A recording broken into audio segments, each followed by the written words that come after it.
Isang malakas na ragasa ng tubig ang lumimbal sa Sacre, Bolivia noong Lunes, January 4, 2001.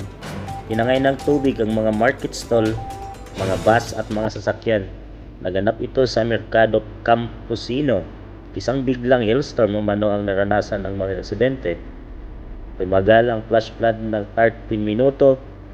Sinisi ng mga residente ang pamahalaan sa kakulangan ng paghahanda nito. For more update videos, subscribe to my YouTube channel mga boss, and thank you so much.